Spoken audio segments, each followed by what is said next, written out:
Hey everybody, welcome back to RPG Imaginings and to part 3 of our playthrough of the SoloQuest adventure for Pendragon. I had polled the audience in part 2 as to what you all think that we should do next, and our choices here were based upon how we were going to focus our exploration. And we could choose to examine the tournament grounds outside the city walls, go to 91, or if you would prefer to wander the streets for a bit first, go to 79. And I'm going to do a little zoomy zoom zoom and a zoom zoom zoom and a boom boom. Okay, so that we can get everything within frame. Just a little bit of adjustment here. There we go, that's better. Okay. And you unanimously chose 79, okay? The city beckons. Where to? Well, we could visit the Citadel of the White Tower. Been there, done that. Me personally, I'm happy to say I've been very fortunate in that regard. Check out Dowgate Market, go to 81. Stroll through the city's Jewish quarter, go to 84. Visit the field of Pendragon, where the head of a god lies buried outside the walls. Or if you have already visited 2 of these sites, go to 90. Well, you know what? I think that this is a good opportunity for us to let my passions and my traits sort of determine what I want to do out of those choices. So it looks like I'm much more worldly than spiritual, very valorous, very merciful, and very energetic. And so out of all these choices, I think maybe what would seem most worldly to me would be to stroll through the city's Jewish quarter, go to 84. So we're going to start with that one. And here we are at 84. Let's get a pointer device.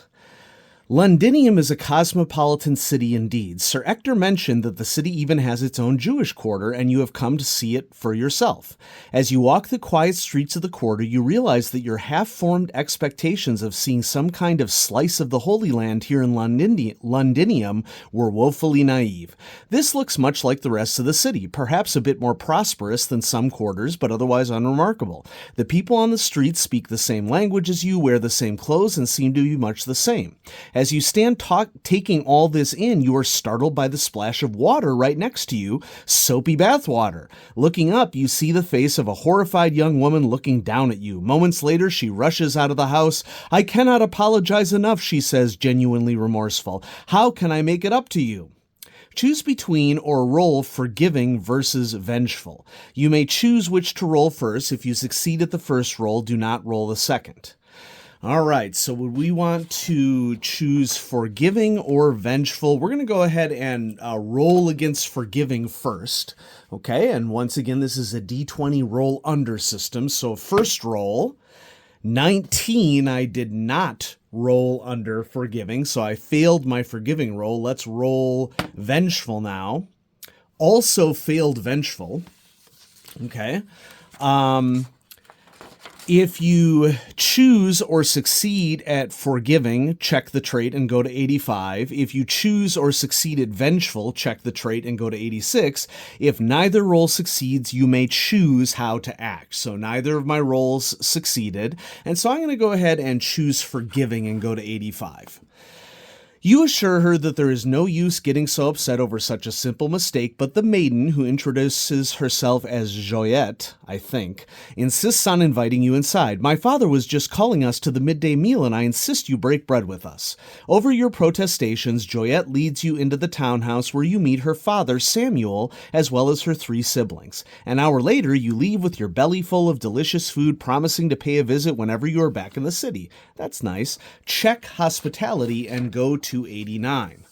Okay, so pencil, hospitality, one of my passions. It's been checked. Excellent.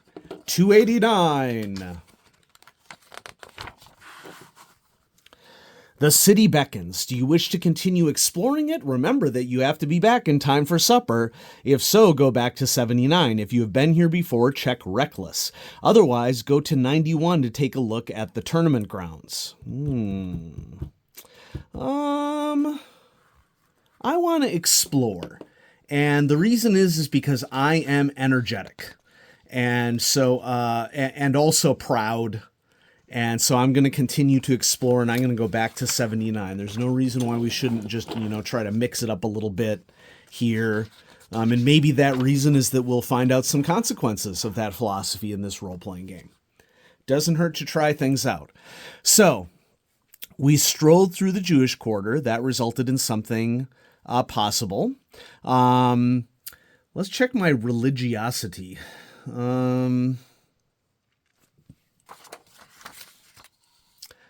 So I have high marks in several of my religious convictions. However, my religion score is not very high. I'm going to check out Dowgate Market, I think. Go to 81. Dowgate, also called Watergate, is the primary trading port on the River Thames. Ships, boats, and rafts all crowd the docks here to load and unload their goods to trade. Vendors and merchants hawk their wares from countless stalls and tents, offering seemingly anything you could desire. Perhaps you will find a souvenir here to take home to Alice. That would be nice. Even during the winter, the trade into and out of Londinium flows as freely as the Thames. You wander amongst the stalls, taking in the aromas of spices from far Araby and roasting meat from the food vendors, and marveling at the piles of fine wares on display when your path is blocked by a warty old man dressed in filthy, stinking rags. His watery eyes seem to stare right through you to your very soul. He smiles, revealing a bank of crooked teeth as he leans upon his walking stick. He seems somehow familiar to you. Spare some money for a poor old beggar, master? He inquires, the stale smell of his breath washing over you.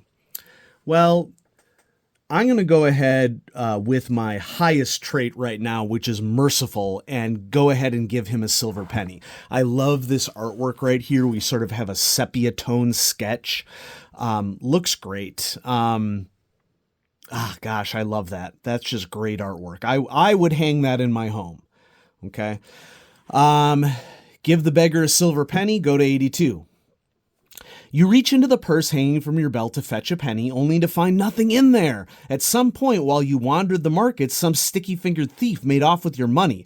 The beggar chuckles at your dismay. Seems you have a bit of my luck, young master, he says, but despair not. Fortune is often found where you least suspect it. Before you can react, he reaches behind your ear and withdraws an old Roman gold solidus.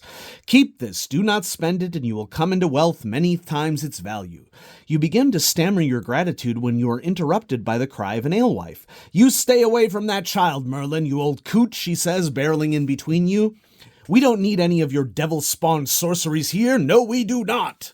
The beggar takes the alewife's assault in good humor, merely tugging at his forelock and walking off laughing, and then it strikes you. This was the same person who accompanied King Mawan's party, though back then he went about in the guise of a simple goatherd. Your intentions were good, and you were rewarded beyond your wildest expectations. Check generous and go to 89. Generous. Okay. 89. The city beckons. Do you wish to continue exploring it? Remember that you have to be back in time for supper. If so, go back to 79. If you have been here before, we have check reckless. All right. Oh, reckless is already checked. Okay, post down in the comments, what am I supposed to do here if it's already checked? I'm pretty sure it just remains checked until the end of the session, right? If I'm wrong about that, let me know. Okay, otherwise go to 91 to take a look at the tournament grounds. Okay. To the east of Londinium proper, between Watling Street and Fleet Street, a large area of untilled fields has been marked out for the big New Year's tournament. The concept of a tournament was the subject of much debate between Sir Ector and Sir Kay on the journey here. It is something new, something unfamiliar, and so Sir Ector is naturally suspicious. 'Tis but a Frankish thing, a custom from the continent. He would sniff derisively. No substitute for a proper battle. You use blunt weapons, you know. Where's the challenge in that? I gotta use my Sir Ector voice there. We use blunt weapons when we practice at home. Kay would counter. "I'm rather looking forward to the opportunity to go up against some of the greatest knights in Britain without having to risk life and limb. It sounds like jolly good fun. Besides, we do enough of the real thing, too much if you ask me. These tournaments, if they catch on, could be a good way for us to work out our aggressions without having to go to war all the time." Now, walking the grounds, you spot several interesting sights to explore. Looking at the tents, you note several well-known standards flying from tent poles. Perhaps you might encounter a famous knight while walking the aisles. Then there is the market, where you see vendors, stalls, and some kind of entertainment taking place. Judging from the shouting and cheers as well as the barking of large dogs, you would guess it is a bull baiting contest. Lastly, and most curiously, you spot a corral filling with squires armed with staves. If you did not know any better, you would say that a fight is about to break out. Go to 92. Where would you like to go? Our choices are to take a stroll among the knights' tents, go to 93, to check out the market and animal fights, go to 96, to see what's going on with the squires in the corral, go to 103, if you have suffered an injury and require treatment, go to 120, if you have seen enough for the day, go to 121. Well, my character is temperate, but at the same time, one of my strongest skills is in intrigue, and there seems to be something intriguing going on with the squires, so I'm going to go to 103. Uh-oh. The art's getting more interesting. Excuse me. As you approach the corral, you see many knights gathered around the fence, laughing and yelling encouragement to the squires within. You tug at the mailed sleeve of a nearby knight and ask what is going on. "Eh? Why, this is the Bohort, a chance for squires to have a bit of fun, bashing each other with sticks. You should join." If you would rather not get knocked about, check Prudent and go back to 92. Otherwise, check Reckless and get ready to join by going to 104. I'm going to go ahead and avoid this one and check Prudent. Now, this is an interesting situation because I have checked both Prudent and Reckless, so I'm guessing that that means that this score is not going to change since I checked both of them. I did a little bit of each. Correct me in the comments if I'm not getting it right. I'm playing this one fast and loose. I'm not going to pause to, check the rules or anything like that. So, we're back to where would we like to go? Let's stroll among the knights' tents. I might presume that the knights are a little bit in more control of themselves. Let's see what's happening, okay? The tent city hosts the overflow of knights and their entourages who could not find lodging in the city. Row upon row of colorful tents and pavilions, from tiny to palatial, create a veritable labyrinth populated by martial men and women. Pennants fluttering from each tent pole display the arms of the knight residing within. Squires run to and fro on missions for their lords. Knights sit outside their tents, chatting with compatriots, strumming their harps, or playing games of skill to pass the time. You pause outside one large tent, party-colored yellow and blue, which you recognize as the heraldry of the Count of Salisbury. A knight is stepping out of the tent, and although you realize you are blocking the way, you cannot help but gawp. Although you are aware that women may become knights, they are almost unheard of where you come from. But here in the flesh is a woman knight. She is obviously a veteran of many years fighting. Now, this doesn't surprise me, my character, to be fair. Her steel hair nearly matches the iron of her armor. Her hands are rough and knotted, and you spot a couple of small but nasty scars on her face. Following her is a young man about Arthur's age but dressed as a knight. He is almost the mirror image of the other, fresh-faced, unblemished, but he shares her martial bearing and they are clearly at ease with each other. It is also intuitively obvious that he is her social better. If you wish to talk to the man, go to 94. If you wish to talk to the woman, go to 95. If you wish to get out of their way, go to 92. I'm going to try to talk to the woman because I am very interested in this knight, because one of my goals as a young lady is to become a knight. You give the woman knight a courteous bow. "A well-mannered young squire," she says. "You could teach a few others around here a thing or two about deference and courtesy." "Using your methods, Dame Aspera?" asks her young companion, winking. "I still feel the sting of your rod across the back of my neck." She snorts derisively. "It was good enough for your father, and it was good enough for you too."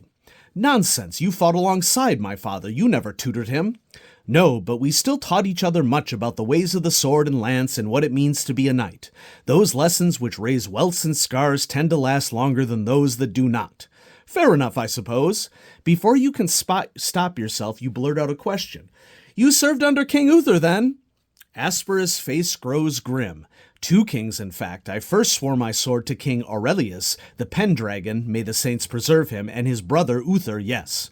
You sense you have touched upon a sensitive topic, but she gives you a smile to show there are no hard feelings. I take my service very seriously. I am a descendant of the Amazons, you know. My ancestors served the Romans in Cornwall and Brittany, and I continue their tradition and honor their memory in my every word and deed. If you already talked to Dame Asper's companion or do not wish to, go to 92. If you wish to talk to Dame Asper's companion, go to 94. I'm going to go ahead and go to 92 because the young man seems a little snippy for my tastes. And that's just my personal way of playing my character. We're back here. Where would you like to go? Check out the market and animal fights. I'm not too keen on animal fights. I've seen enough for the day. We're going to go to 121. And I'm saying that playing as my character. I know that some of you in my audience might want to see the animal fights. Not my cup of tea. The day, which began so early and has been so full of wonders, is catching up with you at last. Your senses buzzing, well, I'm going to turn the page. You turn the page. And you make your way back to the inn and collapse into sleep at the foot of Sir Ector's bed. Tomorrow, the tournament begins in earnest. By the end of the day, Britain will have a new high king.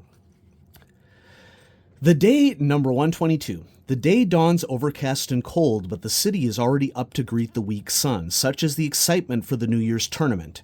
Your morning at the inn is spent in a flurry of activity, gathering the equipment needed for the tournament fight, helping Sir Ector prepare his hauberk, helm, and shield, feeding and preparing his charger down in the stables, that and countless other tasks, which keep you running about non-stop until the sun is peeking up over the rooftops. Arthur is every bit as harried and hurried in his duties for Sir Kay, so it is with some sense of relief that you both mount your rounceys and fall in line behind your knights. You exchange smiles, letting your agitation give way to excitement. Along the way, Sir Ector briefs you. We are to be divided into 2 cohorts, the Red Knights and the Blue Knights, and will fight a mock battle called a melee. Knights earn tally marks for performing great deeds on the field, such as knocking an opponent off the horse, taking a foe captive, or even performing a particularly thrilling display of martial prowess. The Lord Mayor of Londinium himself and the guild masters of the city sit as judges and keep a record of our marks. At the end of the day, the knight with the most tally marks is declared the Knight of Honor, and in this instance acclaimed the new High King of Britain. As squires, you are to ride onto the field with us, but you are not to fight. Your job is to hold back and look for ways to assist us, to replace a broken lance, to drag us off the field if we're knocked out, or to escort any prisoners we may capture back to the Resset, which is our end of the field. Your head spins with all the rules and new duties, but you are determined to do right by Sir Ector. At the tournament grounds, a large, noisy scrum has formed, and we also have a wolf eating the head of a goose. Obviously, or not obviously. I actually don't know what the meaning is of this, but if you know, post it down in the comments. I'm not English or French, and so I don't have any meaning story-wise as to what this would mean. Let me know in the comments. A large, noisy scrum has formed around tables where harried heralds... Ooh, say that 10 times fast. Harried heralds, harried heralds, harried heralds. I did it 3 times, are assigning overexcited knights to their cohorts. Ector and Kay dismount and take their place at the back of the mob when you notice that Ector is without his sword. You grab it from his charger and hustle forth to help him belt it around his thick waist. He grunts in approval. Whelp, fetch my sword, says Kay absent-mindedly. Arthur turns pale. I forgot it back at the inn, Kay. Kay's face turns crimson with anger. Oh, Arthur, says Ector disapprovingly. Quick now, there's a good lad. Go back and get it, or your brother will be without his sword on the field. Arthur is off like a dart, shouting promises to be back with the sword in a twinkling. Minutes pass by. Ector and Kay give their names to the heralds and are assigned to the Red Knights. Kay keeps looking about for Arthur with murderous eyes. "What could be keeping that inattentive fool?" He turns to you. "Go find the whelp and bring him back with my sword, or so help me." You do not need to be told twice. Go to 123. Most of Londinium is at the tournament, and you run through Newgate and down the city's empty streets. It is quite eerie, really. The city, filled with so many people just this morning, is now as quiet as a cemetery. Your heart is in your throat when you reach the inn. You find Arthur, but he sits against the front door, head on his folded knees. He looks up at your approach, and you see his eyes are rimmed red. "They closed up the inn!" he wails and bangs the door with his fist. "Everyone is at the tournament. I can't get Kay's sword. Oh, what am I to do?" Your mind races and several solutions suggest themselves. You could try to break into the inn. This is an emergency, and surely the Lord would forgive some petty larceny in the name of fetching Kay's sword. But then you suddenly remember that there is another sword that no one is using, the one in the cathedral courtyard. And I'm going to leave this decision up to you all for part 4. If you want to break into the inn to fetch Kay's sword, go to 124. If you wish to tell Arthur about the sword and the stone, go to 125. If you wish to go retrieve the sword from the stone yourself, go to 126. Now all, let's not metagame too much, although I can't stop you from picking whatever choice do you want. Should I go to 124 to break into the inn? Should I go to 125 to tell Arthur about the sword and the stone? Or should I go try to pull the sword from the stone? 126. We should have an interesting outcome here. Thanks everybody for watching this part 3 of the SoloQuest adventure for Pendragon, the role-playing game. Thank you to Chaosium for providing this copy of the starter set, and I hope that you're enjoying this. And go ahead and post in the comments answers to any of the questions that I had, or decide, are you a 124, a 125, or a 126? You can do both in the same comment, that's fine. Have a great day, everybody.